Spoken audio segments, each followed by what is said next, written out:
We begin today with some listener and viewer feedback. Yeah, there's been a lot of that recently. Some of it very positive and some of it not so much. And I'm going to break with tradition and answer the question that I ask right up front in this podcast episode.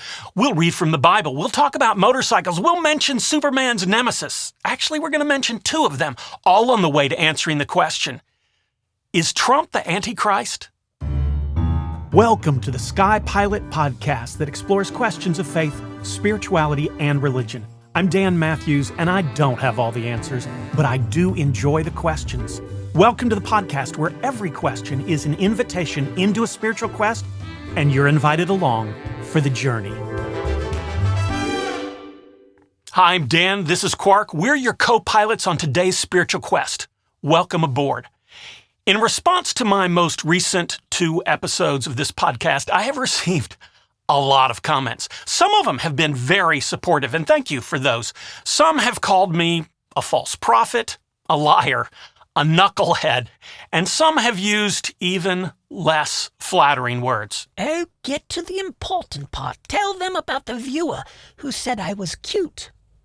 Yeah, okay. Quark has received some fan mail, so to speak, and it has gone straight to his oversized green head. Well, when was the last time someone called you cute? Okay, anyway, we seem to be off topic. Let's get back on topic. Anyway, amongst the comments, there were a number of people who wondered, questioned, or even asserted with great certainty that Donald Trump is the Antichrist. So this episode will delve into those difficult waters. We'll ask that question. And I have no expectation that anyone who's already made up their mind on this subject will have their mind changed by the time I'm done. This is one where as I said in the opening, I'm going to answer the question, and then I'm going to proceed to explain my answer for the rest of the video. Here's my opinion. No, he's not. Donald Trump is not the Antichrist. Now, I'm going to give biblical, historical, theological rationale for my reasoning, but to me, the simplest, most obvious evidence that will be shared in this video comes at the very end, and it's profoundly obvious. You don't need to have any theological background to understand it. So regardless of what your expectations are about the nature of the Antichrist, my final argument is probably my most compelling, so stick around. First, an admission. I have not spent much time in my ministry, in my life as a Christian, studying nor thinking about the Antichrist. So I've done a fair amount of research leading up to this episode. Now, before the armchair scholars and theologians call me names, and they will, because they will assert that any Christian worth his salt who studies Scripture should be well-versed in knowing all about the Antichrist. Before they say that, and I can already hear you typing, let me make a point.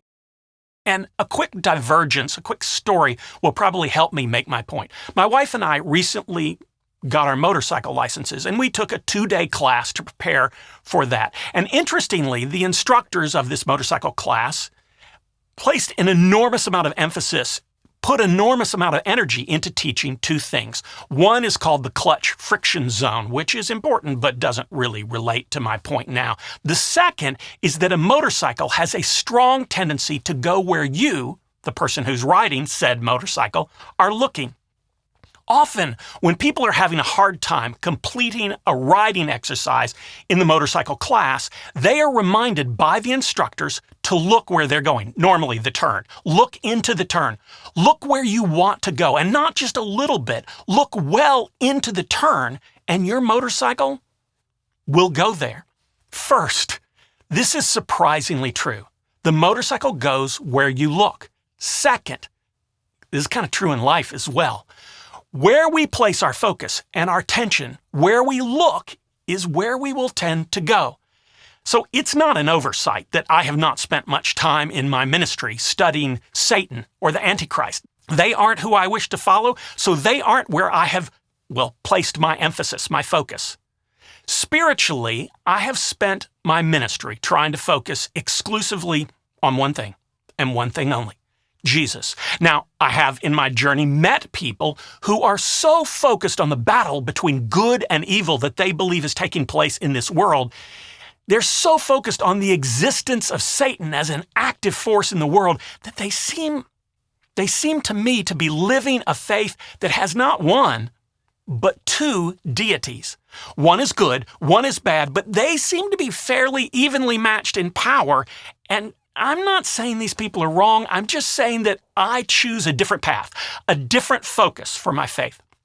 As I said, that kind of worldview just doesn't appeal to me, doesn't work for me. So I don't spend my time focused on the end time, or Satan, or the Antichrist, because that's not where I want to go. That isn't where I want to focus. So having said all of that, I'm going to anyway. So in order to get ready for this podcast, I had to do some research, and I'm going to give some credit to one of the sources I used. One of the resources I used was another YouTube channel by Dr. Andrew Henry. He's the creator behind the channel called Religion for Breakfast. He's a scholar with a PhD. His primary area of study has been early Christianity and later Roman religions. Now, let me be clear. He is a scholar, not a Christian apologist. So if you go and look at his channel, just know this isn't somewhere where you're going to find sermons. This is somewhere where you're going to find academic research about religion. So if it makes you uncomfortable to hear someone study and speak about religions, especially yours, without taking a side as to who is right, then this guy is not for you. But if you're interested in the academic side of the study of religions, he's about as good as it gets out there, and I strongly recommend his channel. So what does the Bible say about the Antichrist? Well, it depends on who you ask, and it depends kind of upon which century you happen to be asking the question. First, let's start with Jesus, which as a Christian seems where I should always start, right? We will look at his teachings about the Antichrist.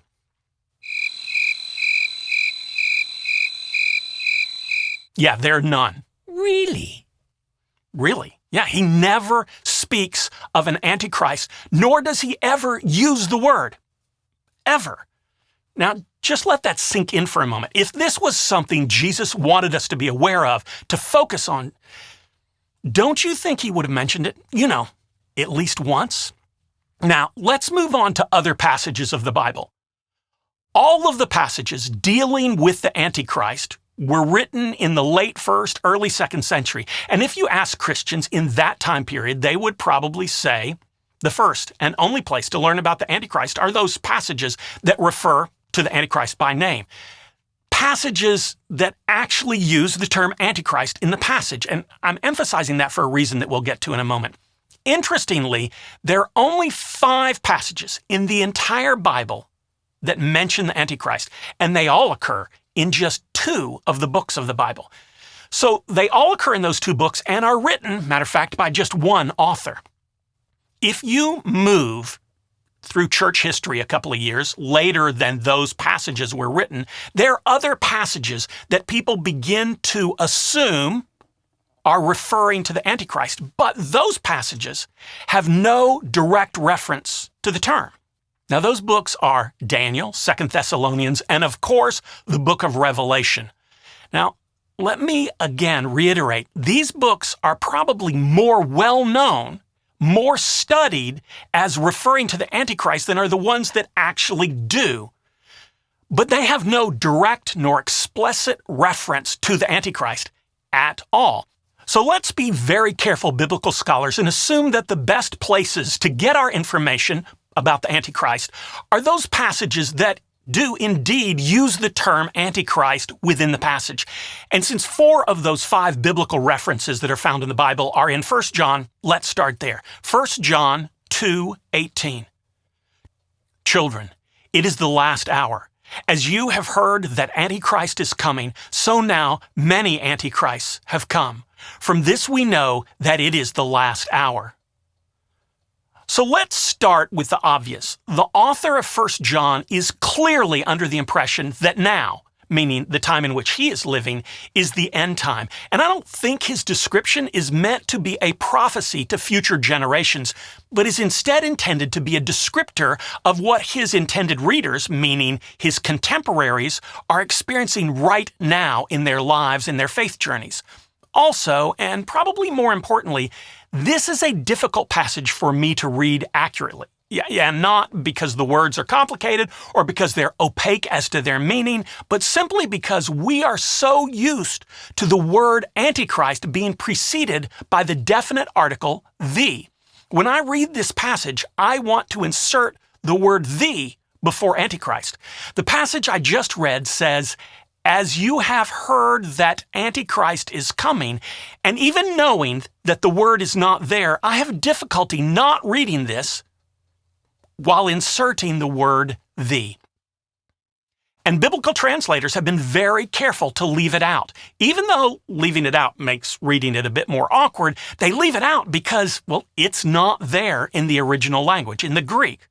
Also, and equally revealing, that the same sentence goes on to help us understand why there is, well, no definite article. Because Antichrist is not a person, but is instead a category of people. So, since these are the passages that tell us about the Antichrist, do they also tell us who these people are, how to identify them? Yeah, well, actually, they do. And it's pretty clear in the verses immediately following those that we just read. So I'll start with our previous passage so you can hear the verses that we're going to add in their context. Again, 1 John. "Children, it is the last hour. As you have heard that Antichrist is coming, so now many Antichrists have come. From this we know that it is the last hour. They went out from us, but they did not belong to us. For if they had belonged to us, they would have remained with us. But by going out, they made it plain that none of them belongs to us. But you have been anointed by the Holy One, and all of you have knowledge." So the term Antichrist, according to the place where it is actually mentioned in the Bible, is a category of people who are pretty clearly defined by the author of 1 John. They're backsliders. Backsliders? Yes, sorry. Backsliders can be a term of a person who has been on good behavior for a while and then eventually lapsed back into bad behavior. Some Christians like to use the term to mean someone who was a follower, a believer who was faithful in their faith and has now fallen away from the faith. And that seems to be exactly what the reference from 1 John intended Antichrist to mean. So you said there is another book that references the Antichrist. What does it say? Yeah, that's a good transition. Let's jump to 2 John, the only passage in 2 John that has a reference to Antichrist. 2 John 1:7. "I say this because many deceivers who do not acknowledge Jesus Christ as coming in the flesh have gone out into the world.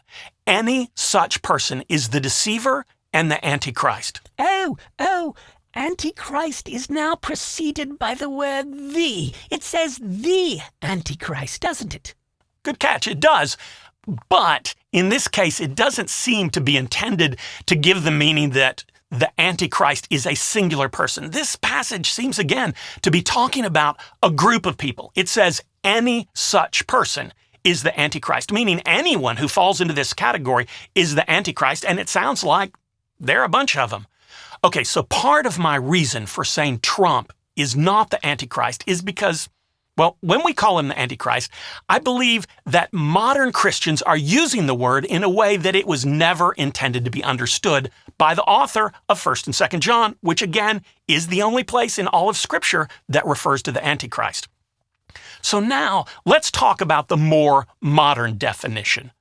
There is an element of Christianity that understands and expects the Antichrist to be a supervillain, an arch nemesis to Christ. And I'm reminded of my childhood days watching on Saturday morning the cartoon show Super Friends with Superman, Wonder Woman, Aquaman, Batman, and they made up the Justice League, which was opposed by the Legion of Doom. Each superhero in the Justice League had a corresponding villain in the Legion of Doom.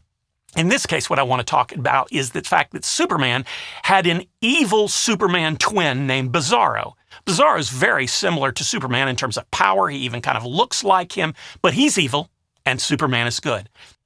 For much of Christianity that does focus on the coming of the Antichrist as part of their theology, particularly in the modern understanding of the Antichrist, this is sort of the idea, like this anti-villain, this kind of person who looks like Superman but isn't Superman and is evil. The Antichrist is exactly what the term implies, anti-Christ, against Christ, except that some of the more modern notions of the Antichrist is that he will be a political figure who comes to power, unites the world, and again, publicly denies and opposes Christ.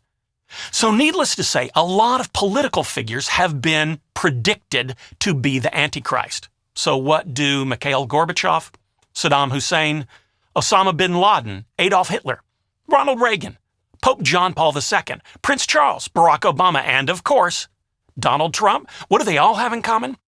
Each and every one of them has been conjectured to be the Antichrist by someone who believed that they had clearly read the signs from Scripture and understood that person to be the one and only Antichrist. Now, as far as I'm concerned, I take the Bible literally in these passages that I have read. I don't think the term Antichrist was ever intended to portray nor give rise to an idea that there is a political supervillain who's going to be the anti-version of Jesus. Now, let's move away from attempting to use the Bible to prove my point and give you a different perspective. Let me tell you why I absolutely don't think Trump is the Antichrist. Let's say for a moment that I did believe in the idea of the Antichrist being an evil mastermind who will unite the world. If that is the mode of Antichrist that I expected, then this person would be brilliant, smooth. People around him would love him. First, it seems to me that the people who are most devoted to Donald Trump have not spent much time around him. The people who've worked directly for him, like the vast majority of his previous cabinet members, can't stand him and don't want to be around him and don't trust him. Oh, and here's the most important point. Really the most important point. The Antichrist should be an evil and brilliant mastermind. Another of Superman's arch nemesis, and probably his most famous arch nemesis, is Lex Luthor. Luthor has one singular superpower. He is an unbelievable genius bent on taking over the world. The Antichrist would make Lex Luthor look like he was playing children's games.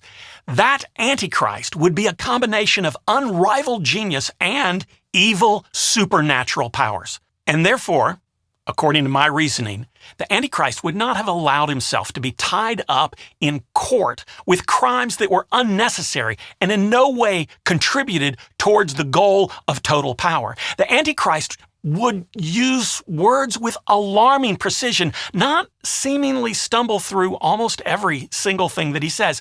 We have multiple videos of Trump saying that he seems to think Obama is still in the White House. With Obama, we won an election that everyone said couldn't be won. Obama dropped missiles and they ended up hitting a kindergarten. If that's the case, he's going to end up being indicted when he leaves office. Obama he doesn't want to talk about it. He doesn't want to mention, he doesn't even mention them in his statements. It's all coming through Iran. We have a video clip in which he thinks Nikki Haley was in charge of security during the riots on Capitol Hill. Because of lots of things, like Nikki Haley is in charge of security. We offered her 10,000 people, soldiers, National Guard, whatever they want. They turned it down. They don't want to talk about that. Yes, he may have misspoken. Some people think he meant to say Nancy Pelosi, although she wasn't in charge either. But many people believe that's what he intended to say.